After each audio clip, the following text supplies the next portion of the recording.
guys, welcome back to Shutterbug Club. I'm your host, Sue, and thank you for being here today. I'm so excited. I love this time to just sit and chat, and I love when you guys reach out to me, and I really get to know some of the listeners too. That makes it so fun for me.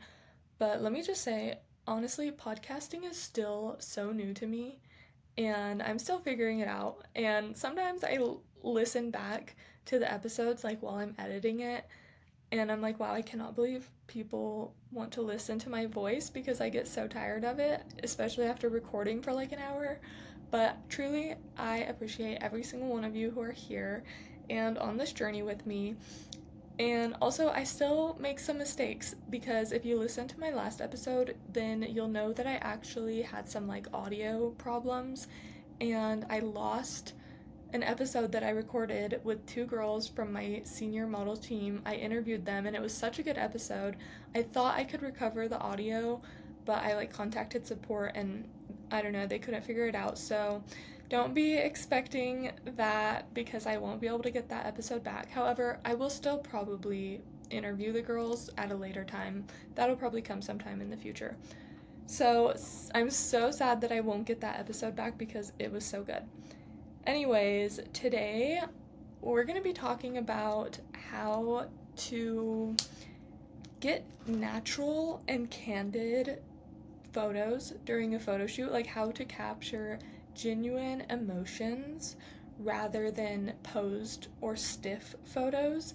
Pretty much how to make your photo shoot flow. And I'm just going to be sharing with you the poses, prompts, and games that I like to use with my clients during our photo shoot to really get them warmed up and feeling comfortable, and honestly feeling like they're not taking a photo shoot, like they're not in front of a camera, because that makes a lot of people feel uncomfortable. So I like to just make it fun and add some excitement and get to know my clients. So I'm just going to be sharing with you my tips that I use to do this. Now, I want to start off by saying the best way to have a good photo shoot is to plan for it before the photo shoot even happens. So one thing I like to do is send my clients a questionnaire. I always send all of my clients a questionnaire, just asking them some questions, trying to get a feel for what vibe they are, whether they are more serious or more happy, goofy, silly. And I ask them like what their interests are, just really trying to get any information I can. And I don't take family photos a lot, but for family photos, I really like to try and know a little bit about everybody before I go into that photo shoot, especially names.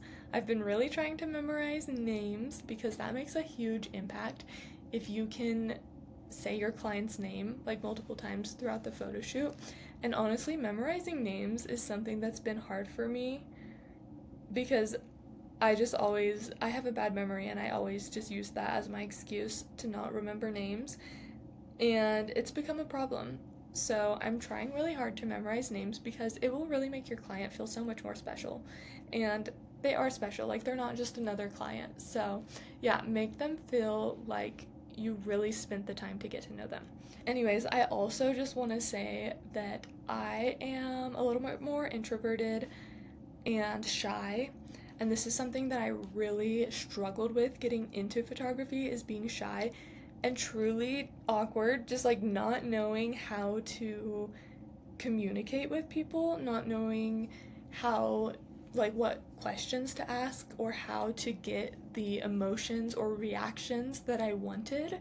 And so this is something I've spent a lot of time into learning during my photography, and I feel like pretty good about it now. Honestly, I don't really get nervous before photo shoots in that way that I did when I was beginning.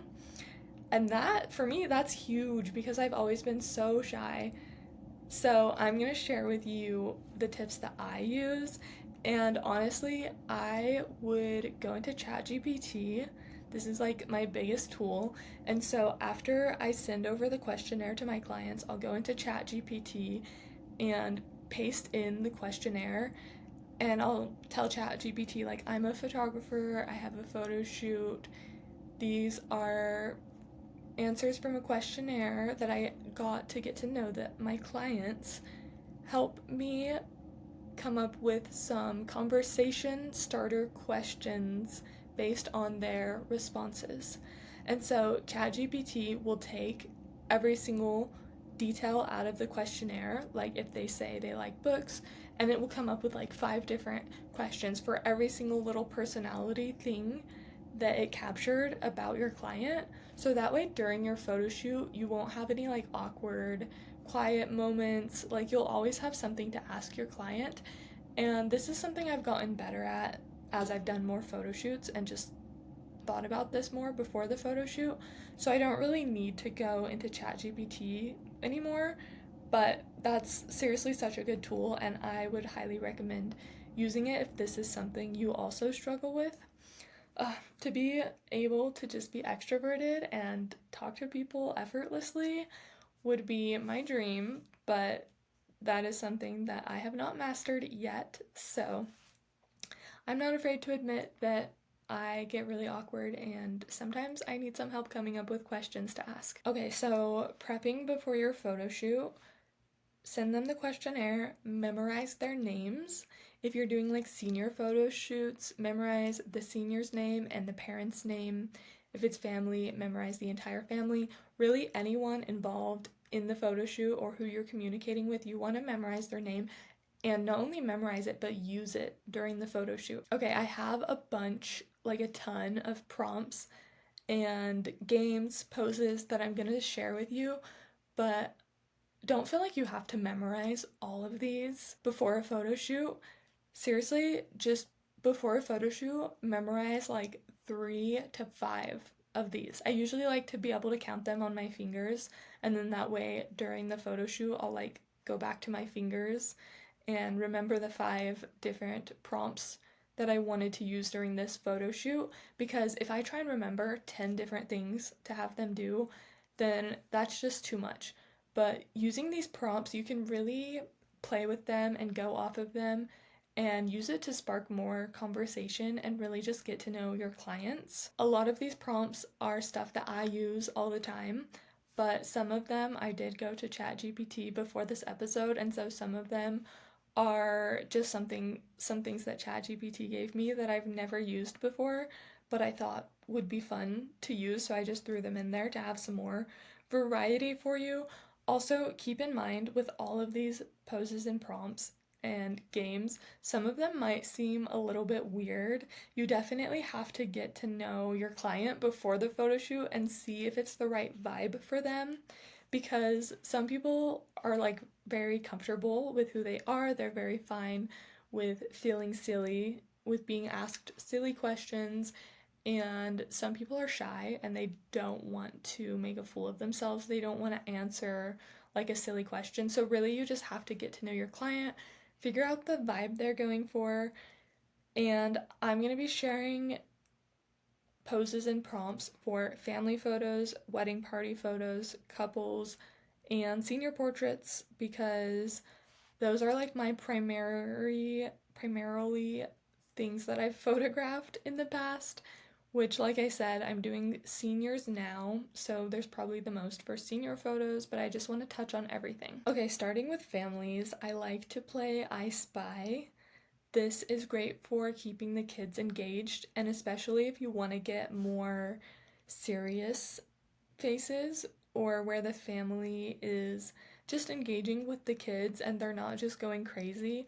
This helps them to also all look in the same direction, because someone can like point and then they can all look that way, something like that. And it's also just a great time to take a little break. If everyone's been running around a lot, you can just sit down on a blanket, like have a blanket spread out for the family, and then everyone just sits down and plays a quick little game of I Spy. Next is tickling game. This is great, of course, if there's like little kids. I usually will ask the kids if they like to be tickled, and then this will get them like smiling right away, and then usually the parents will just come in and tickle them from that. For little kids especially, one that I've found really works is try not to smile just seeing who can go the longest without laughing, but you have to like tease them while they're doing it and saying like, "Oh, I seen a smile." One for like a little baby during family photos is having the baby chase the parents or the parent. So like one parent would hold the baby and then kind of chase mom or chase dad, and just getting some fun movement and playful shots. Usually the little babies love this. I have to say, I used to really struggle with family photos because I don't have any kids myself and I haven't been around a ton of kids.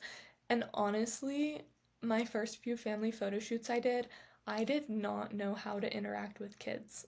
Like, that feels kind of embarrassing to say, but seriously, I was like, yeah, I just didn't know. So, some of these things might seem super simple to you, but these are seriously like game changers for me. Next is a scavenger hunt. This is also great just to get the family interacting with the environment and get more of those candid moments of them walking and playing. Okay, for family photos or just group photos in general, I love the look at the person who prompt.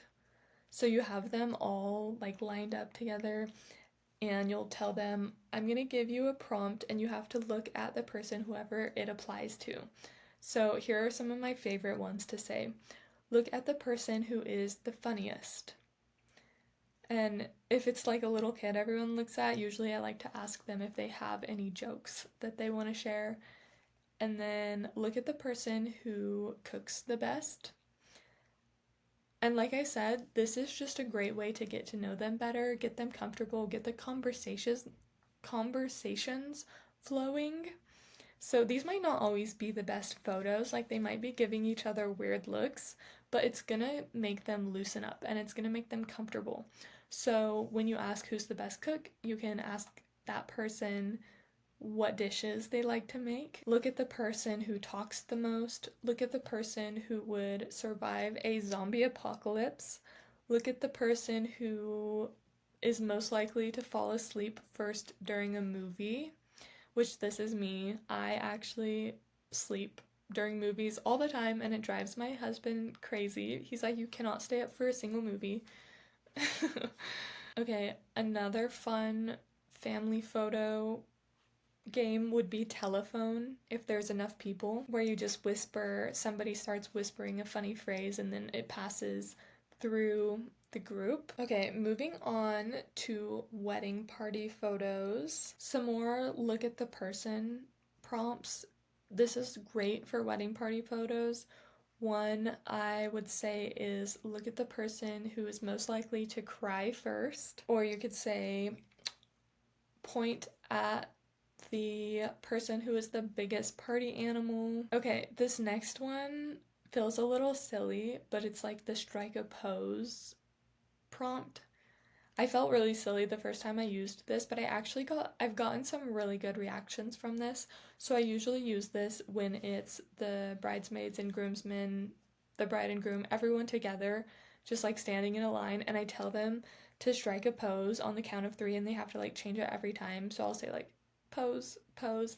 And sometimes they have some really funny ones and it gets some really good photos, but like I said before, you really just have to read the vibe of the group and see if that's something they would want to do. But also, don't be afraid to experiment and try new things, because while some of these prompts and poses and games are, yes, going to make the people feel a little bit silly, a little bit awkward, that's okay because you're really just trying to get out some emotion. And I've found that when I do use poses and prompts and games more during photo shoots, at the end of the photo shoot, I usually have everyone telling me how much fun it was. Because yes, they feel a little bit uncomfortable, a little bit silly, but they love it and it seriously helps them to loosen up. Oh, one I love to use for the bridesmaids, even the groomsmen, but I'll say like describe the bride in one word and then all of the bridesmaids will say one word. And honestly, the bride loves this moment too because she just feels so special and the groomsmen love it too. It works great with the groom. This is one I've never used before, but I feel like it could be a fun one with like bridesmaids. If you have the right group of people, you could say, pretend you just heard the best gossip of your life, the best tea.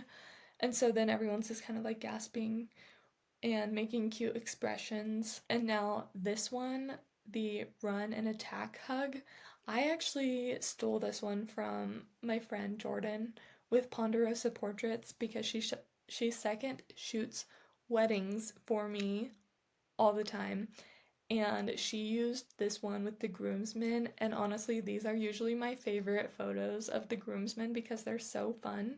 So I have the groom stand a little bit ahead of everybody, and then all the groomsmen back up, and then they pretty much run in for a big group hug and attack the groom, and I just feel like those ones are so fun. So shout out to Ponderosa Portraits. She like specializes in elopements, so she's great at all of the wedding things. Okay, moving on to couples. My favorite one that I like to use for couples is Guess a Color. And I actually stole this from TikTok. I wish I could find the person I originally seen who posted it. But this is a game. I tell the couple that I'm gonna make them play a game with me, and that I'm gonna count to three, and on the count of three, they each have to say a color. And the point of the game is that they're trying to say the same color. So they're like trying to read each other's mind, like, oh, what color are you gonna say? And it's actually really rare that I get a couple that will say the same color, and sometimes I'll give them like 3 tries to get the same color. And this every single time it gets some really good laughs out of the couples. Another thing I like to do is I'll take one of the people in the couple shoot and ask them, like, do you know your girlfriend's favorite food? On the count of three, I'm gonna have you say your girlfriend's favorite food, or like they both say what her favorite food is, and see if they say the same thing. And this will sometimes get them like talking, like, oh, you don't know my favorite food. And yeah, those are usually really cute too. Okay, a really popular prompt I feel like I hear a lot with couples is whisper a secret in your partner's ear. And I love this, but a lot of the times the couples don't know what to say, and then they'll end up just whispering like pss, pss, pss, pss, or they'll say, I feel really awkward in the whisper. So I like to tell them something specific to say. So I say like, whisper your dinner plans in their ear, or what you want to have for dinner. And then a lot of the times they'll like smile at each other like, yeah, that sounds really good. But honestly, I don't usually listen to these. Like, I'll tell them their prompt and then I don't listen to them whisper. So I kind of give them a moment to say whatever they want to say, and like still take their picture. But yeah. Okay, for couples, drunk walk, that's always a fun one. Kiss attack, one partner bombards the other one with kisses. One I love to do is draw a heart on her cheek with your nose. So I'll usually tell this to the boyfriend or the male of the photo shoot. I'll tell him to draw a heart on the girl's cheek. And usually before I say this kind of stuff, I'll warn them. I'll say like, I'm gonna tell you something that's gonna sound a little weird or that might feel a little weird, but I'm gonna have you draw a heart on her face with your nose, or on her cheek, specifically her cheek with your nose. These pictures are always so pretty to me. To get them prepared for this, I first have them face each other, and then I have him draw the heart on the other side that I'm not on. So it's like I can still see her whole side of her face, and I can't even see what he's drawing. It just really looks like he's kind of nuzzling her. And these usually come out to be some really pretty intimate looking photos with that prompt. I also love to do just like the chase and pick up, like they're kind of chasing each other in a playful way, and then he'll run up behind her and grab her and spin her. I also like to do this as kind of like a surprise. So I'll tell the girl at the photo shoot to stand somewhere, and then I'll walk back with the male, and I'll tell him, I'll like whisper so she can't really hear, and I'll tell him that he's gonna run up behind her and like pick her up and spin her, and then I'll walk back over in front to get her reaction of it. And she doesn't know what I told him, so she's like expecting something, but she doesn't know what he's gonna do, and then he'll run up behind her and like hug her and spin her, and those are usually really cute too. Okay, and then you can just say like some prompts to get them talking, get them feeling comfortable and sharing emotions. This brings out some really great emotions during the photo shoot. So one thing you could say is just like having them face each other and say, describe the first time you saw each other.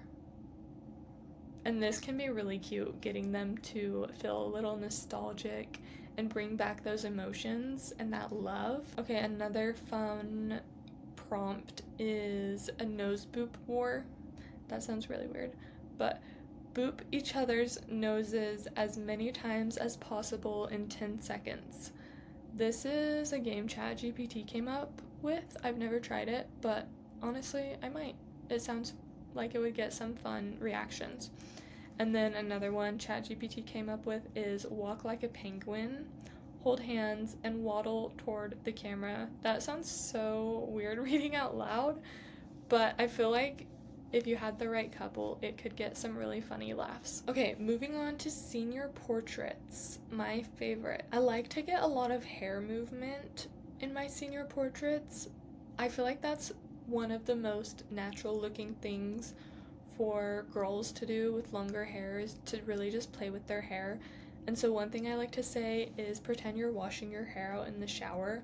Like all of their hair is behind them on their back and then they have both hands up, just kind of playing with their hair. And I tell them washing their hair out in the shower so that they keep their hair moving, and it's easier to get pictures that look better, because if you just tell them to put their hand in their hair, they might like scrunch their hair in a weird way, and you want them to keep moving their hands around to really get those good pictures. Or I'll say scratch your head. So instead of just put your hand to your hair, say like scratch your head and then they're doing movement there.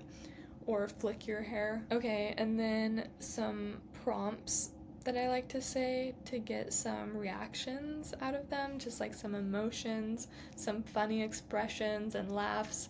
I like to say, I've only used this one a few times, but I'll say, give me a look like your pizza came with no ranch. And sometimes they'll say, like, I don't even like ranch. And then that's cool too, because you're just getting to know them a little better. Or I'll say, give me a look like you're thirsty. And then they're like, I don't know how to look thirsty. And then they look really confused for a second, and then they laugh at themselves because it's just such a random question that they really didn't expect.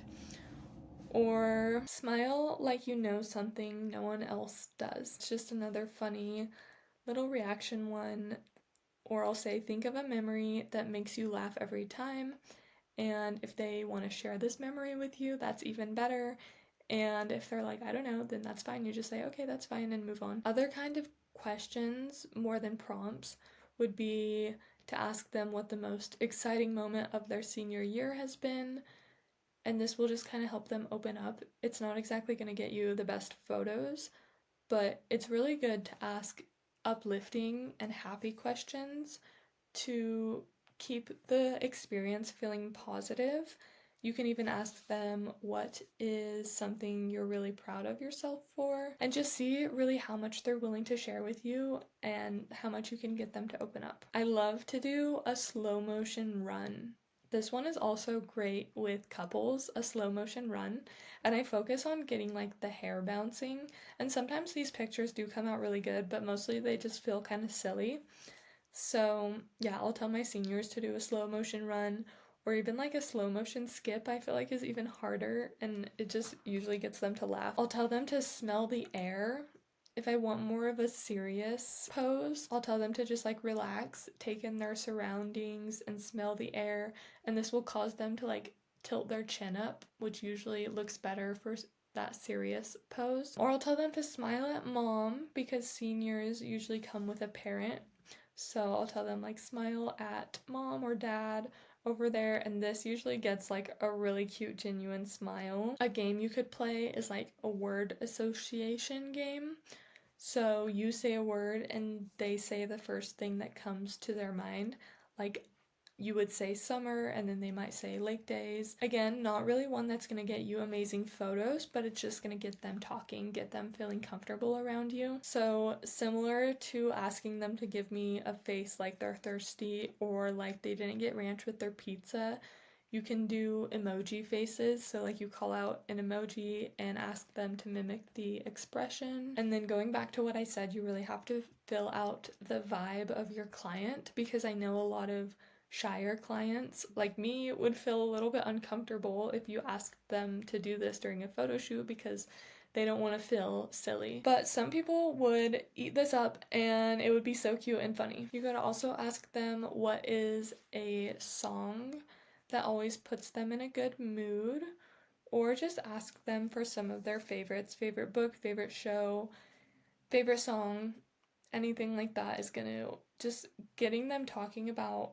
their favorite things or things that they love truly helps them to feel at ease. Okay, that's all of the poses and prompts I had for you guys. I went through that pretty fast, so it was a pretty short episode, but my biggest tip for you is gonna be experiment with these, because some of them do sound weird and funny to say, but they really do get some good reactions out.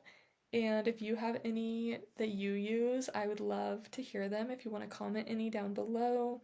Now, I want to give some shout outs to some people who have left me reviews. I was actually reading those tonight and it's so sweet. So, I'm going to read the reviews on my podcast, just a few of them. This first one is from Shelby CC Portraits, which, hey Shelby, if you're listening, I met Shelby in South Carolina at photo camp. So she is an incredible photographer. She does a lot of like creative, moody portraits like me, which I love. So we really bonded on that. Her review says 5 stars. Thank you, Shelby. Absolutely in love with Sue. Her advice, her creative process, her perspective on the industry, plus how open she is with a lot of the ins and outs that a lot of people in the industry gatekeep hard! Exclamation mark. What a wonderful, unique voice in a saturated industry. That is such a sweet review. Thank you so much, Shelby. The next 2 that I'm gonna read, I wish I knew who they were from. I don't know if there's a way for me to tell, but it doesn't say the name. This one just says The Truth Matters 123. So if that's you, hello and thank you for the review. This one says, love how Sue is so herself and is doing something even though it's hard for her. Yes, thank you. Starting my podcast has been hard. To grow in our industry and community. I love listening. So thank you so much for this sweet review. And yeah, I really started this podcast to push myself and challenge myself, and that it has been a challenge. But I feel like I've grown so much in like my communication skills and in my confidence since starting this podcast. It's helped me so much, and the community that I've found from it has been so good too. So, love that review. The last one I'm gonna read doesn't have any hint of who it's from, but seriously, thank you so much for leaving it. It says, this podcast has been such a fun listen, so relatable, and feels like I'm chatting on the phone with a friend. Oh, that's like exactly what I wanted for my podcast. So thank you so much for saying that. That really means a lot to me. Okay, and then before we leave, I'm gonna give you some exciting news. I have a guest coming on the podcast, maybe not next week, but very soon, who I'm excited for. A lot of you might know who he is, Michael Betzner. I hope I'm saying that right. He does a lot of like really moody, creative portraits, which I love. I love his photography style. So I'm really excited to have him on the podcast. And if I'm being honest, I have been really nervous to bring guests on my podcast. Like, I've just been so anxious to interview people because, like I said, I am shy and I'm just worried because I'm like, what if I don't ask them the right questions? What if it's not a good interview? So I'm pushing past that fear though, because I have already had some really good interviews. I've mostly picked people who I feel very comfortable with, so now I'm branching out a little bit more and like reaching out to people who maybe I haven't even talked to yet. So yeah, I'm really excited to get some more interviews and really just connect with some other people who are leading inspirations and educators in the industry. So honestly, if you have anyone you want to hear on the podcast, if you have someone you think would be a great guest, then comment them, send me their profile, and I'll reach out to them and get them on the podcast. Also, just a little update in my books that I'm reading. I'm currently reading Atomic Habits by James Clear. This book is so good. So you can expect an episode on that book very soon. I'm almost done with it. So close. I thought that was going to be this week's episode, but not quite done. And I would highly recommend this episode. Seriously, just talking all about habits and how habits can change your life. So that's something you can expect in the future. Anyways, I'm going to go to bed because it is like 9:15 and that is my bedtime. So good night or good morning, whatever time you're listening. And I will talk to you next time. Bye.